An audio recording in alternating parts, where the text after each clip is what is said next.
All right, everyone, we're going to start today. Welcome, everyone. Thank you so much for joining us for Building a More Environmentally Friendly Tomorrow, Approaches to Achieving Environmental Sustainability on Site.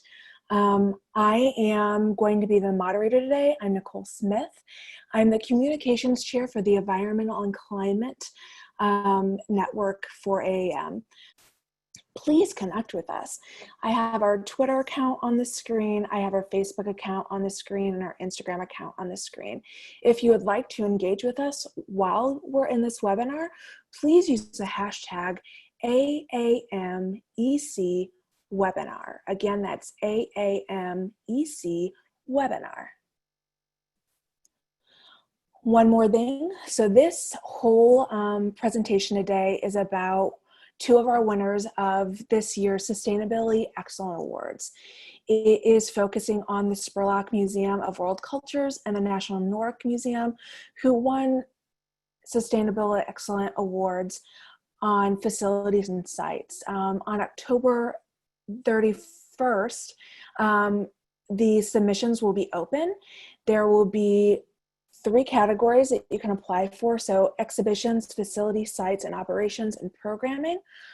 Please keep a lookout on our social media for announcements, but I'm also going to put a link in our chat box where you can find out more information on what specifically counts as those 3 categories.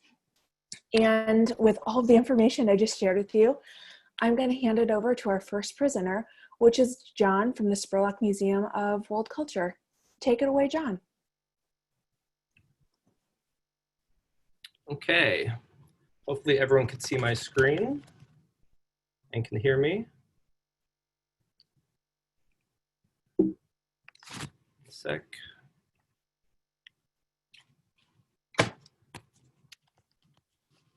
All right, well, thank you, Nicole, and thank you to the AAMs for having me today.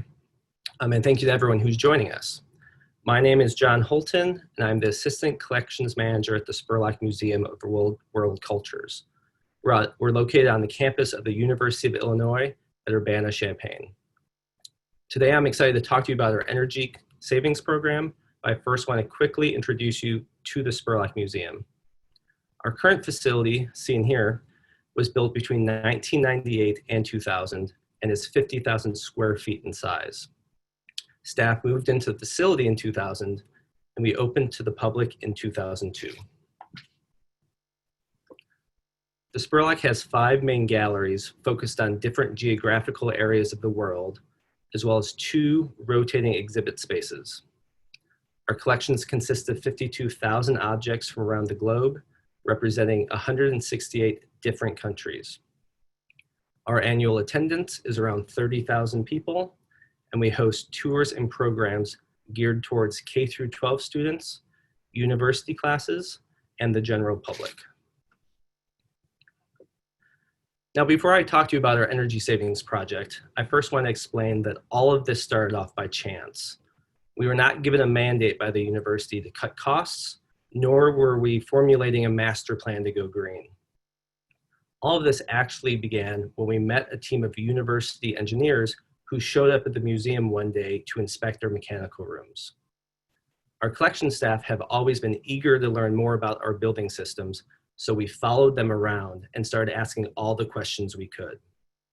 Our enthusiasm clearly showed, and by the end of the visit, they informed us of a free university initiative to update campus building HVAC systems for efficiency. We were all in and literally asked them, when can we start? This initial interaction has grown into a strong and valuable relationship between the museum and our university HVAC specialists, which has been integral to everything that I'll be speaking about today. So though our facility is fairly new, we've had our fair share of building issues due to what has been generally termed as value engineering by subpar contractors during construction.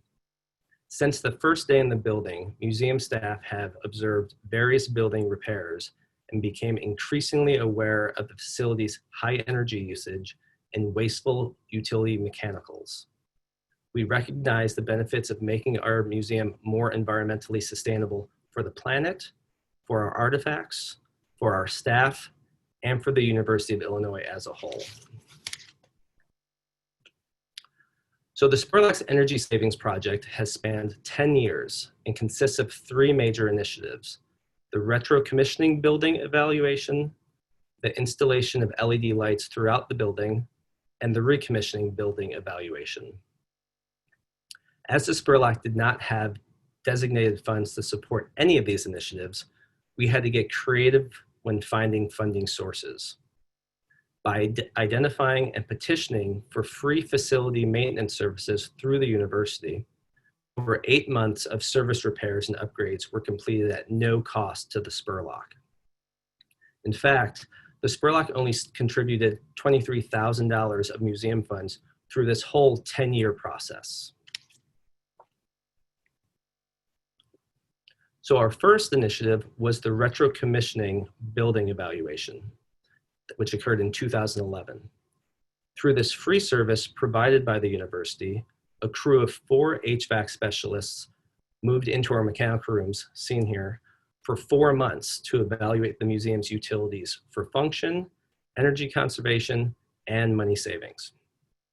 During this time, museum staff worked closely with the crew to identify known issues in the building, discuss what each room was functioning for, and if we had any special temperature requirements for rooms such as our artifact storage or our computer server room. We discussed the benefits of such things as varying fan speeds, temperature occupancy sensors, and this theory of seasonal drift. Many unexpected system design and maintenance deficiencies were also discovered and fixed during this process. Some of those included that all of our 4 air handling units were evaluated, and it was found that some of the rooms were not receiving enough air supply, while others were getting too much. Adjustments were made, which definitely pleased our staff, which were working in these awkwardly warm or cold offices. Humidity sensors were also installed within the return air ducts to better maintain comfort levels. All of the thermostats in the building were calibrated and heat valves were inspected to verify that everything was working properly. Also, all of our variable air volume boxes, or VAV boxes, were also inspected. And 9 of the 16 VAV controllers were found to be broken and had to be replaced. Our building pressurization control was also malfunctioning, which was allowing unconditioned outside air into the building. To fix this, building pressure sensors were relocated to provide more accurate readings. So overall, our systems were originally programmed to run 24 hours a day, 7 days a week, 365 days a year, maintaining a temperature between 65 and 68 degrees throughout the whole building. After some discussion, we were able to loosen these parameters and allow the system to back off a bit during the winter months or during the cooler evenings, or when specific areas such as the auditorium were not actually in use. So after this 4-month process was completed, the university tracked our utility usage for the following year.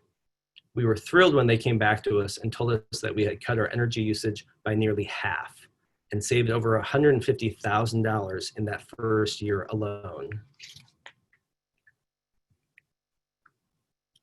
So our second initiative was to push the upgrade all building lights from fluorescent or incandescents to LEDs. We felt that this was a fairly easy, though expensive upgrade that would immediately save energy, improve our visitors' experience touring the galleries. Oh, I'm sorry. I went the wrong way, I apologize. So this is the right slide. So we're talking about our LED upgrades. We want to do these upgrades to save energy, improve our visitors' experiences, and help preserve collections. This initiative was broken up into many smaller projects and was completed over 8 years. It was funded by museum donations and endowments, as well as 2 unique building maintenance initiatives, which I'll mention momentarily. But to get this initiative off the ground, we first had to get the support and hopefully funding from our director and board members. We started off by pulling together this informational flyer seen on the left to demonstrate the initiative's various benefits. While some people were interested in the energy and money savings, others focused on the dramatic improvement LEDs had in brightening up our case interiors for better viewing of the artifacts. In the end, we were grateful to receive both support and funding to do a proof of concept LED installation in our Americas Gallery in 2013. Building off the success of this proof of concept, we applied for a grant through the university's revolving loan fund in 2015. This was a great program that provides funding to university departments who submit high-impact, energy-saving project proposals. Our proposal was approved, and we received funding to install LEDs throughout all of our galleries and public spaces. In 2018, we were lucky enough to receive a second grant focusing on upgrading LED lights within our office areas, as well as our main artifact storage facility. Now, to further help cover the cost of our LED upgrades, we also utilized the university's Energy and Conservation Incentive Program.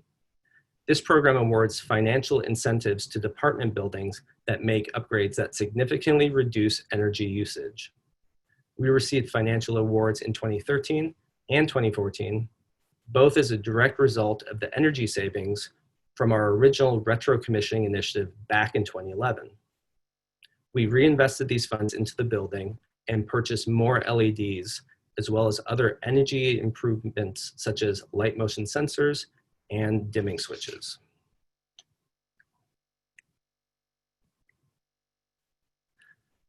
So our LED upgrades were split in two efforts based off if the bulbs being replaced were incandescents or fluorescents.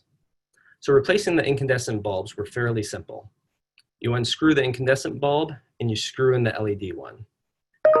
As the staff had regularly replaced burnt out incandescent bulbs as part of our weekly chores, we felt comfortable doing this ourselves.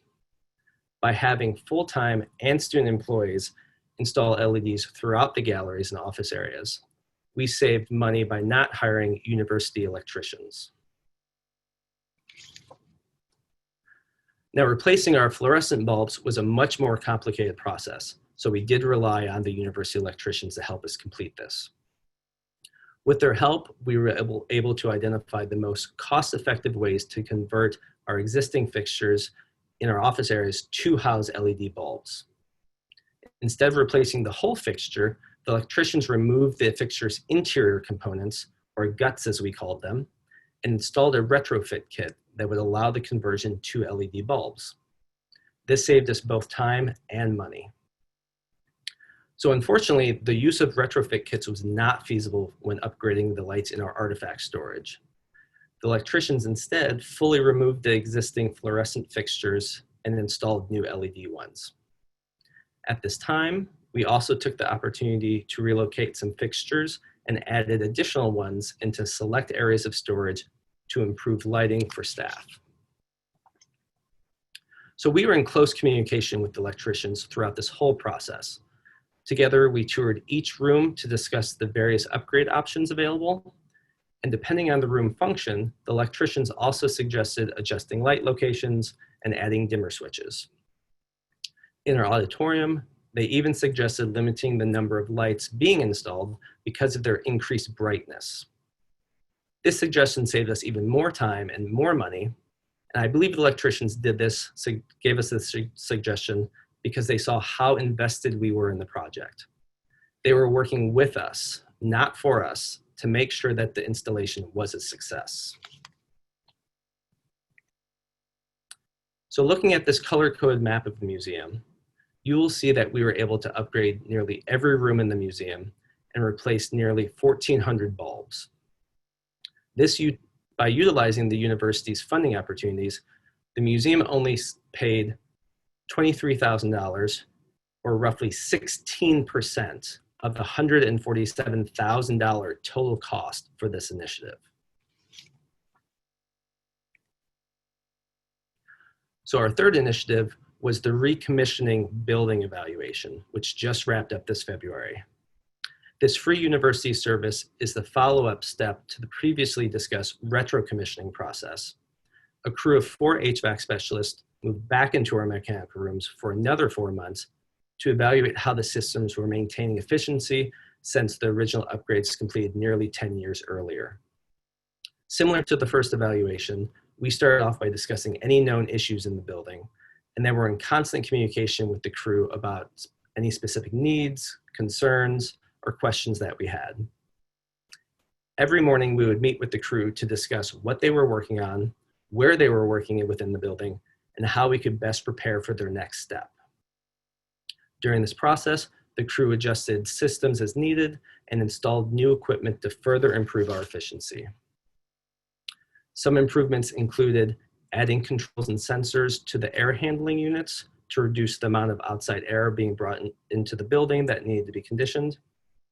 They also added occupancy sensors to all office areas to help reduce fan speeds and power usage when the rooms were not in use.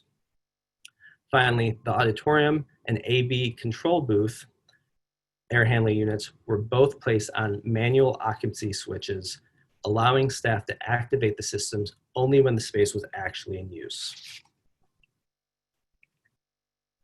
An additional component to the recommissioning initiative was the installation of our steam pipe valves in our mechanical room. Before being insulated, the museum steam pipe system would consistently lose substantial energy as these exposed valves radiated heat and made our mechanical room feel much more like a sauna than any of us liked. Now that the pipes are fully insulated, this space maintains a consistent and comfortable temperature, far more suitable for any maintenance crews working in the space. But this pipe installation project was not actually part of the original scope of the recommissioning evaluation. It was an idea that our staff suggested after it was pointed out to us during another maintenance project months earlier. The recommissioning crew listened to our concern, evaluated the cost benefits of this project, and agreed to go ahead with the installation. This is another example where our museum's strong relationship with our HVAC specialists paid off. So as this recommissioning initiative has just finished in February, we don't yet have enough data to show the full impact these improvements will have on our system. But the estimated annual savings is over $37,000. So how did all of these building improvements impact the museum's utility usage? As you see, we have had significant decreases across the board since our highest usage in 2011. Our steam power usage has dropped 66%. Our chilled water has dropped 46%. Our electrical power has dropped 45%. And all of this results in a huge drop of 56% in our annual utility costs compared to our max usage back in 2011. Now, all of these improvements took a whole lot of time and effort from a whole lot of people across all of our campus. So a special thanks goes out to all those individuals who stuck with us and helped make our energy savings initiatives possible over the past 10 years. We could not have accomplished so much without their support, focus, patience, and expertise. So after everything is said and done, there are clearly many immediate impacts that directly came out of our building upgrades. We're using less energy and saving more money. Our new lighting improves our artifact preservation efforts, as well as the public viewing of the collections in our galleries. And with this award, the museum has increased our profile throughout campus, and most importantly, with our upper administration. So those things are all great, but we are actually more excited about the far-reaching impacts of this project. Most importantly, our collection staff has become more familiar with our building systems, and our mechanical rooms are no longer this mysterious spaces.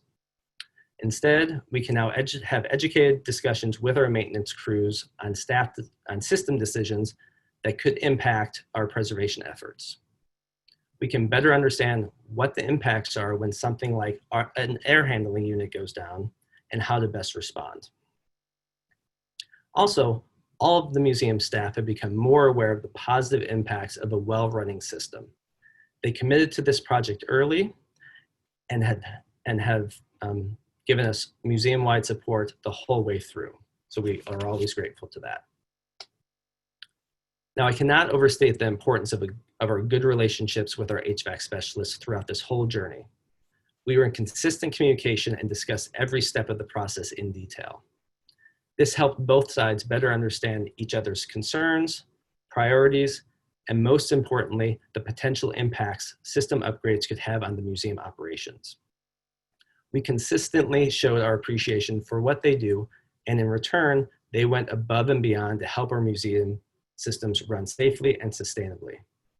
Remember, these individuals play a vital role in the successful running of your systems and impact every aspect of your institution.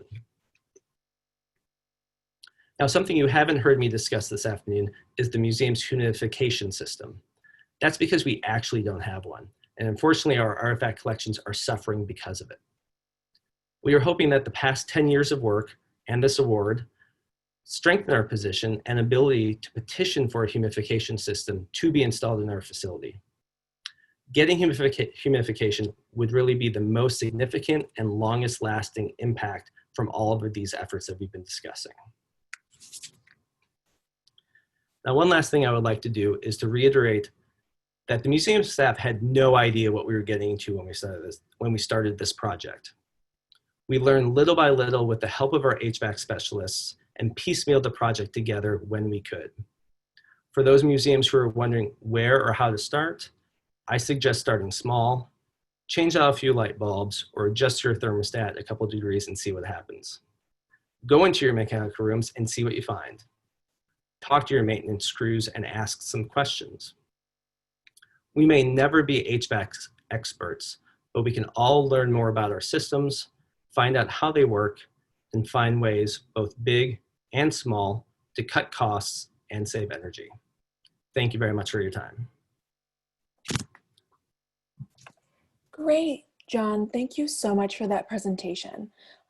Eric, I'm hoping that you can now lead your presentation. So our next presenter is Eric from the National Nordic Museum.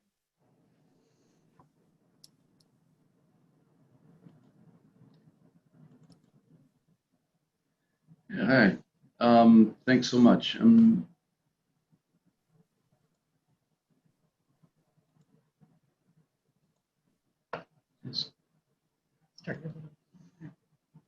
Okay, here I am.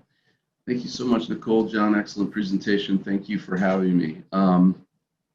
Again, we're thrilled with this award, and I can't thank AAM enough for considering the new National Nordic Museum as an eligible candidate for that.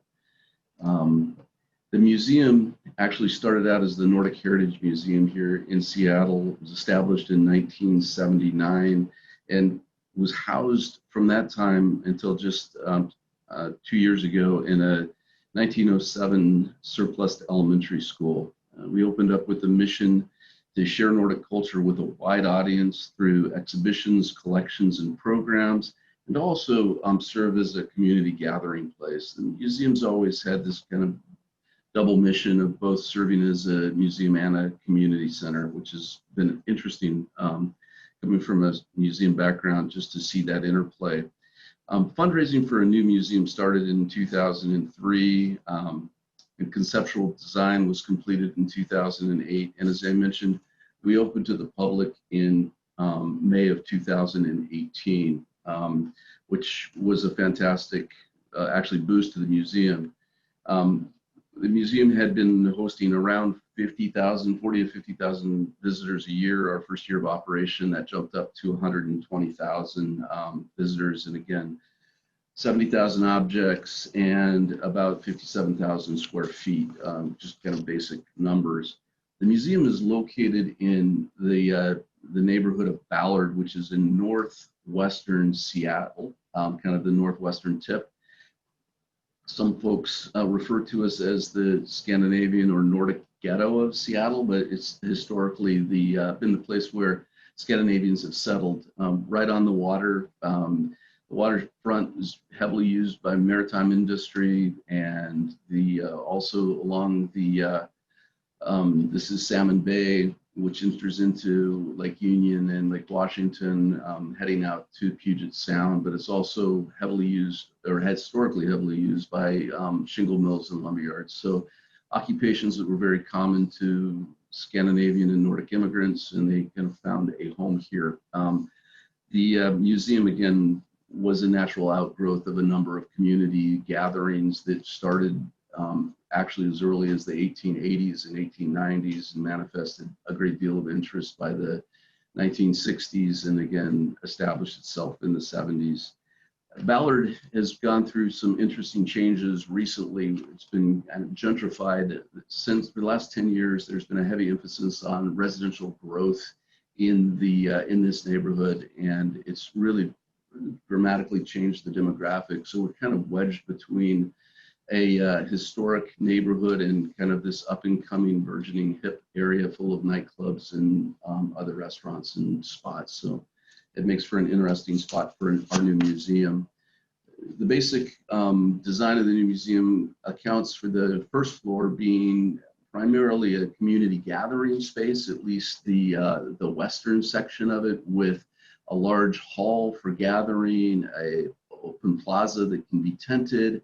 We have our cafe, gift shop, classrooms, and studio, which are all, again, primarily used by community as well as museum staff. On the first floor, we also have our visiting exhibition gallery, which is about a 4,000 square foot space, and we have collection storage. On the second floor, we have our core exhibition, which examines the history of the Nordic region as well as Nordic American immigration. And the space is divided by a large atrium that runs the 350 feet of the facility. And it's got about 40-foot high ceiling, so it creates a rather dramatic space. The space between the two galleries are linked by a series of bridges, and then on the third floor, we also have collection storage on the second floor as well, and then on the third floor, we have our boardroom and staff spaces. The architects were kind of fascinated by concepts of metaphors, and of course the bridges that span between the Nordic and Nordic American galleries are kind of metaphors for immigration and migration. We created some public art in the fjord, these glass birds that were done by a Faroese artist, and they're birds that migrate between the Nordic region and North America. And of course the fjord great atrium is also a bit of a metaphor for things that separate and bring us together. Received about, the overall project was about a $52 million capital project. We ended up receiving about $7 million from the state of Washington. State required that the building meet LEED silver qualifications, but we've aspired to actually bring that in at gold. And thankfully, our architects and designers and engineers were also committed to that goal. The museum decided that they would work their core exhibition around 4 Nordic aspirational values or themes, and those related to innovation, openness and transparency, social justice, and sustainability and this connection to nature. So the goal of sustainability had been not only an interpretive goal, but also a building goal. And again, we've got lots of examples within the Nordic region and Scandinavia. This commitment is real. Of course, Denmark's wind power is legendary, and the whole concept of modern sustainability came from the UN report that was authored by Gro Harlem Brundtland, the former Prime Minister of Norway. And that definition is that the development or sustainable development is development that meets the need of the present without compromising the ability of future generations to meet their own needs.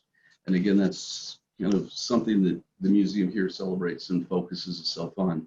The architects really looked at 6 major areas of focus as far as our sustainable initiatives went: energy, stormwater, recycled products, renewables, CO2, climate issues, and health. This little piece illustrates some of those areas. One of the biggest issues that John mentioned is also an issue for us, and that has to do with HVAC, both climate, temperature, and humidity issues. We took a hard look at where those were required and focused our kind of energy consumption in areas that were necessary. Our exhibition spaces and our collection storage spaces, our collection workroom, are all Class A spaces. The rest of the museum, especially community gathering spaces, are more Class C. We also looked at daylight. It's kind of an important issue for us. We kind of run through this.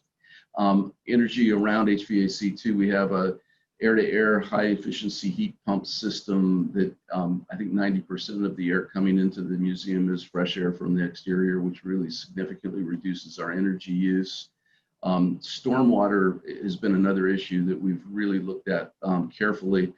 One of the issues, rain gardens that are kind of slowing down the stormwater. We're adjacent to Salmon Bay, so stormwater retention is important. Another issue is the siding of the museum is zinc, and we needed to deal with filtration of runoff. So there's a binding element in the landscaping that helps deal with that. Recycled structural steel was an integral building material as we moved through the process. We wanted to make sure that the infrastructure allowed for renewables, so photovoltaic panels. Been a big issue around the development of the planning. We also were the architects, I should say, and we as an institution were committed to making sure that we reduced off-gassing by low emitting interior materials such as carpet paint and adhesives. So that was a major issue for us. We're also concerned about climate impacts around the building material itself and used as much as we could to reduce that impact. I'll go into that in a minute. And then the final focus was on HVAC issues as well, and this had to do with radiant heat in the public areas along the Fjord Hall, which is again this major element of the museum, which is this 350-foot long atrium with 40-foot ceilings, which is kind of one of the defining pieces of the new museum. If I jump into kind of the embedded carbon reduction, which was a huge issue for us, and the tally benchmark was exceeded by 41%, and a couple of the main drivers of that I'd mentioned. One was 25% of the concrete had a substitute of fly ash, and it was amazingly effective. The second issue was we were really going to be using concrete shear walls for the building, but after doing a great deal of work with the engineers and the architects, we were able to come up with steel brace framing, and again, 70% of those brace frames were recycled steel. And the other nice thing about those steel is at the end of the life of the building, that steel will be recyclable again, and it won't be, as, and again, the carbon load is way less than concrete would have been, even with the fly ash additive. We're also very impressed by the effectiveness of of energy use. After the first year of energy, we exceeded those benchmarks by 52%. Again, you can see the numbers up on the screen that were projected in the CBECS benchmarks were exceeded rather dramatically. Again, we're just still getting kinks out. COVID has set us back 6 months of closure, but after the first year of operation, we've identified a variety of other areas that we feel that we can reduce our energy uses rather dramatically as we're moving forward. One of the huge helps was that we were able to reduce glazing dramatically, and a lot of that had to do with just museum usage. 82% of the building is solid envelope, which is great for conservation of energy on the inside, and with 18% glazing primarily in those community gathering spaces is proved to be significant in our ability to save energy. The other area, again, John related from quite a bit of information about that, but when we started our planning, we were considering the entire facility being a Class A space, and again, rather tight parameters of both temperature and humidity. As we really did some serious studies with that and brought in collection specialists and others, we decided that it wasn't necessary to do the entire structure as Class A, and we opted to really look at the spaces that required Class A and then adding Class C to other areas. The museum has kind of an open and a very open feel, and we didn't want to lock down too many spaces, but after clear study, we realized that both collection storage, collection workroom would have Class A and very tight parameters around humidity and temperature. The changing exhibition space also was deemed to need a Class A environmental controls. We're bringing in a lot of exhibitions from Scandinavia and Europe, and wanted to make sure that the space would meet all requirements, and the architects and designers worked well with us on that. In our permanent exhibition space, our core exhibition space, we opted for Class C, climate control, but all of the vitrines and wall mounts have climate control within them to keep those spaces and the objects that are in them maintaining a very tight parameter, both around temperature and humidity. The other areas that we wanted to focus in on was daylight. And daylight, again, as I mentioned earlier, primarily in community gathering spaces. We really wanted to make sure that our the design of the new museum reflected traditional Nordic modern architecture, light-colored walls, and lots of connections to exterior. And the architects did a fantastic job with it. This is looking west from the main entry vestibule. Some of the other spaces where we've been able to incorporate natural light have been in the Fjord Hall and in kind of spaces that illuminate the bridges, and again, around these other community gathering spaces. We found that the daylight also is wonderful in helping us reduce internal lighting costs. Also wanted to focus on sustainable harvest wood. There's a lot of natural finishes in the museum. The laminate bridges, neo laminate bridges, are all from sustainably harvested wood. So, the biophilic elements of the museum have been super important, not only to the feel of the museum, but also in helping us identify and relate to our mission of connection to nature and connection to the environment around us. These elements also include our Great Hall, where the wood paneling appears to be somewhat random, but was designed by acoustical engineers to make sure that we were maximizing sound. So it kind of fits this double bill of giving people this sense of connection to a natural feel of things, and also enhancing the acoustical performance of the space. Again, daylight also increases this light and geometry of biophilic connections, which has been very important to us. If we flip over to the landscaping, 30% of the area, according to city regulations, needed to be pervious. And again, as I mentioned ahead of time, we're right on the banks of Salmon Bay, and we needed to make sure that water retention was an issue. So there are a number of rain gardens to improve water quality as it hits the storm system. Also, the filtration media that binds the mineral runoff from the siding was integrated into the landscaping in a very integral way.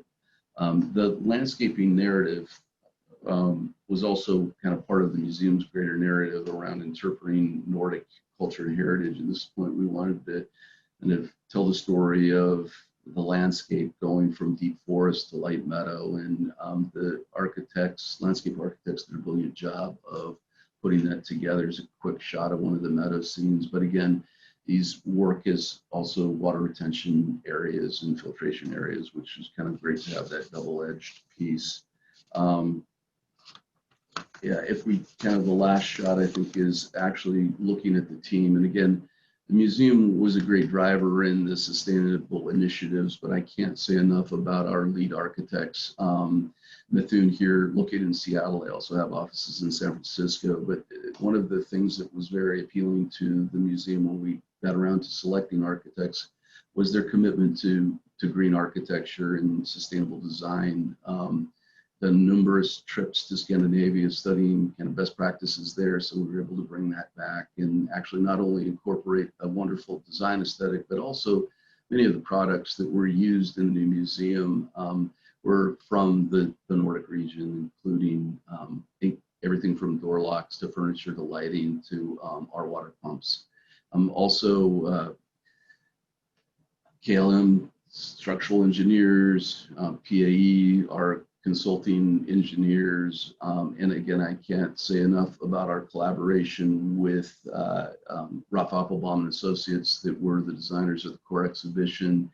And our consulting architect was Finnish, Juhani Polasma, who also had a hand in some of the sustainable design elements of the new museum.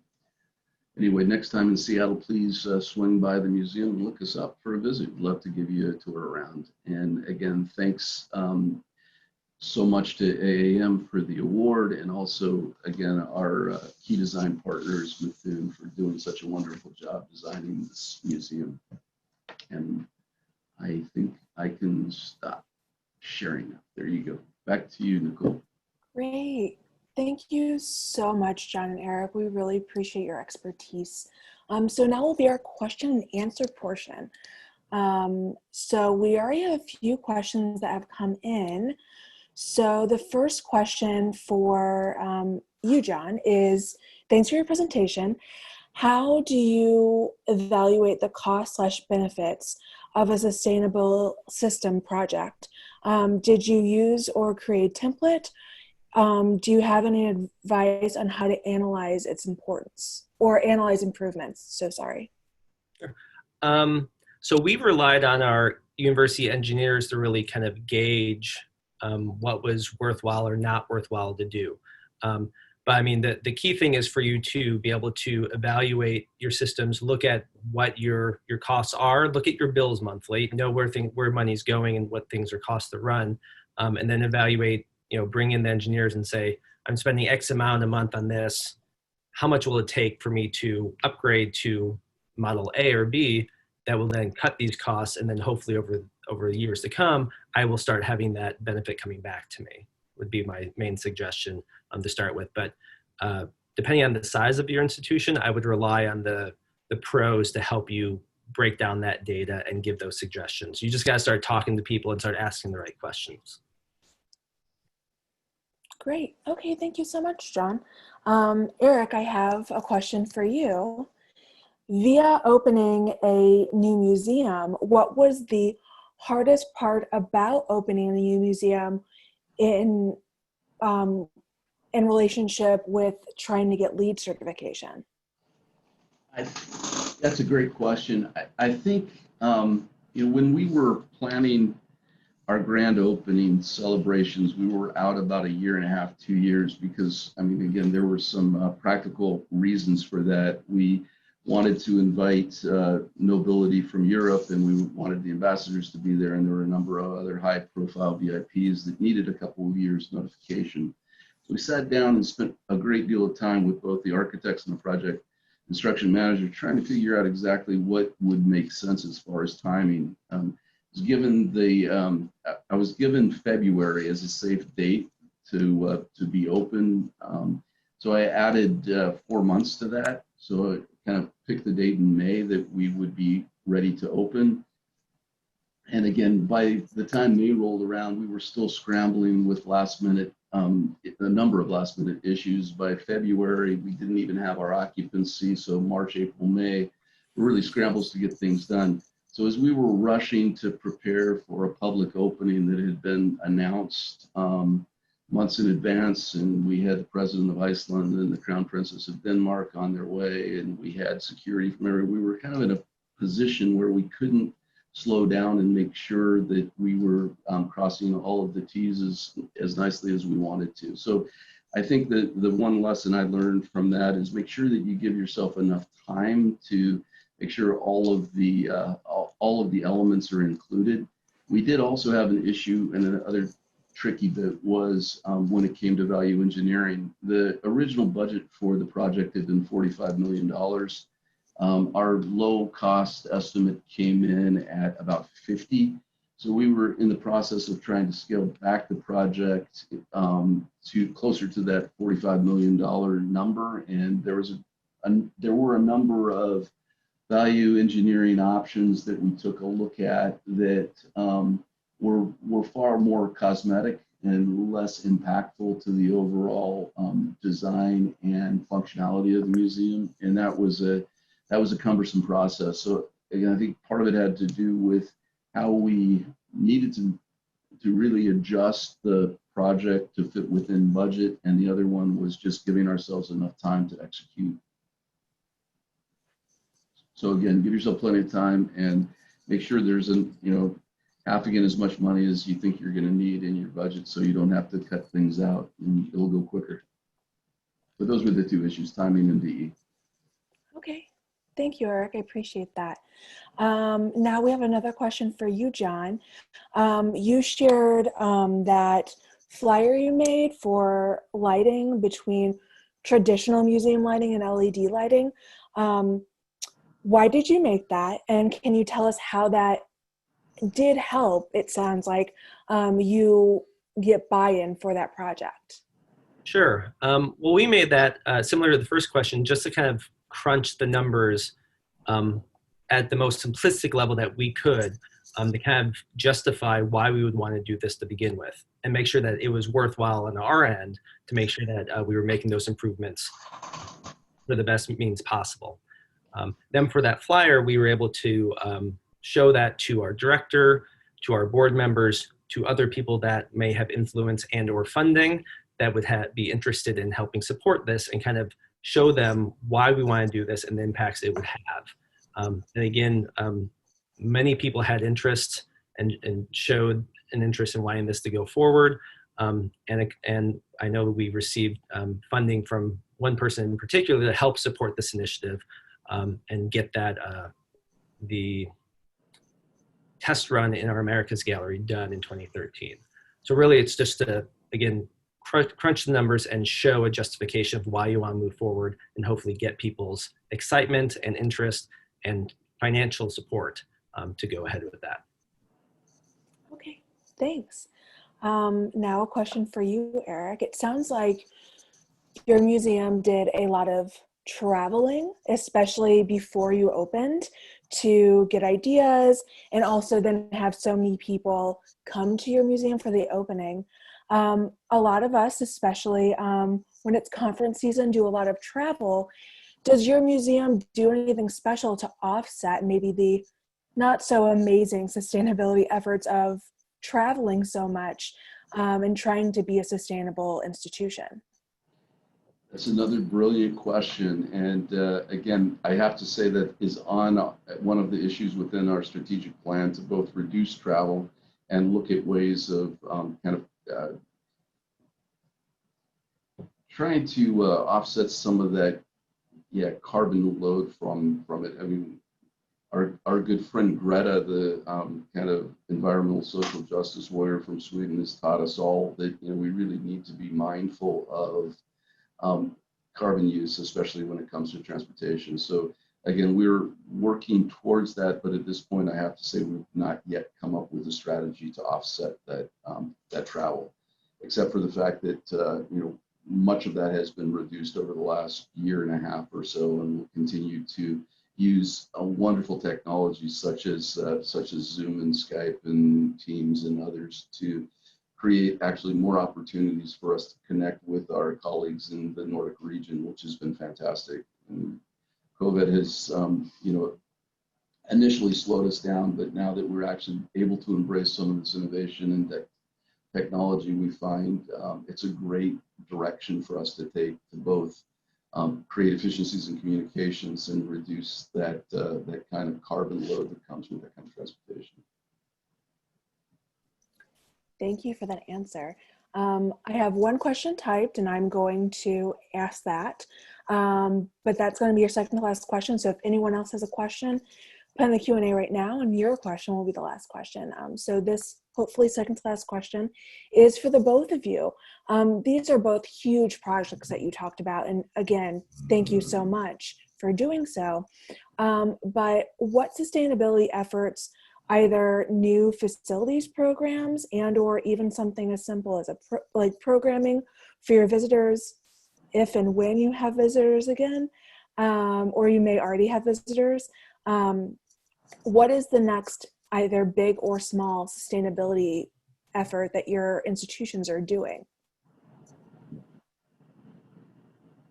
I could jump in that first. So we don't have any major projects on the horizon at the moment, but we know that from where we left off with the most recent recommissioning initiative, that we are still not done with certain things with upgrading LEDs in certain areas of the building that we just didn't have the funding to get to originally.